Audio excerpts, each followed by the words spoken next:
Abu Bakar As-Siddiq adalah sahabat yang paling mulia setelah Rasulullah SAW.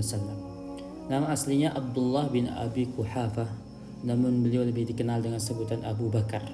Beliau termasuk orang yang pertama kali masuk Islam, bahkan langsung beriman tanpa ragu ketika Rasulullah SAW menyampaikan risalah. Sifat yang paling menonjol dari Abu Bakar As-Siddiq radhiyallahu taala anhu artinya orang yang sangat membenarkan.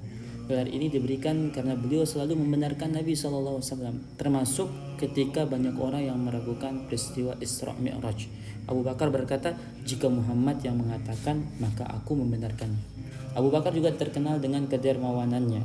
Beliau banyak menginfakkan hartanya untuk membantu dakwah Islam, membebaskan budak-budak yang disiksa karena keislamannya, di antaranya Bilal bin Rabah. Saat peristiwa hijrah ke Madinah, beliau diberi kehormatan menemani Nabi SAW.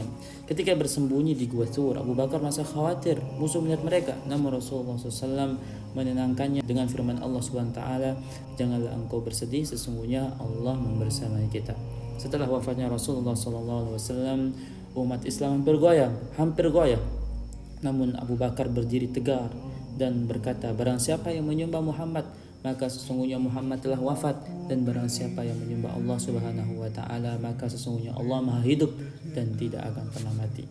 Abu Bakar akhirnya dipilih menjadi khalifah pertama, memimpin umat Islam dengan keadilan dan keteguhan iman.